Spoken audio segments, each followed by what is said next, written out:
Бата бергенде, және алғанда нені ұмытпау керек.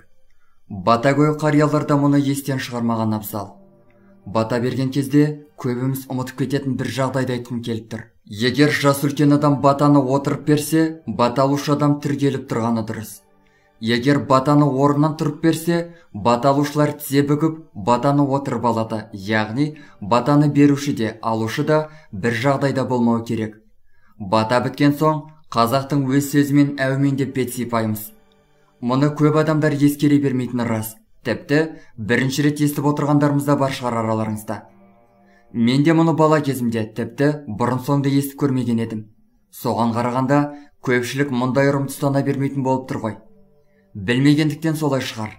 Ал мен сіздерге барған жерлеріңізде өздеріңіз ғана емес, өзгелерге де ескерте жүрулеріңіз үшін, батаның жылдам қабыл болу үшін құлаққа сіңімді, өмірге керекті кеңестерді ұғып алу үшін бата беруші мен алушының қандай жағдайда болу керектігін айтайын. Жас үлкен, өмірден көргені мен түйгені мол, ақсақалды атадан, ақ жаулықтан адам бата алғанды құп көретін. Жаңбыр менен жер көгерер, бата менен ел көгерер дейтін халықпыз ғой. Сондықтан реті келсе менде өмірлік тәжірибесі мол. Айтары көп ақсақалдардан, ақсамайлы жерлерден бата алғанды қалап тұрамын. Сондай бір кісіден бата алудың сәті түсті. Әдеттегідей тізе бүгіп, атаның алдында отырып, бата сұрағанымызда қолдарыңды жайыңдар деді. Біз де алақанымызды жайдық, бірақ ол бізден мұны күтпеген секілді. Бетімізге сәл кідіріп көз тастады да, орындарыңнан тұрыңдар. Мен бата бергенде түрегеп қол жайып, батамды қабыл алыңдар.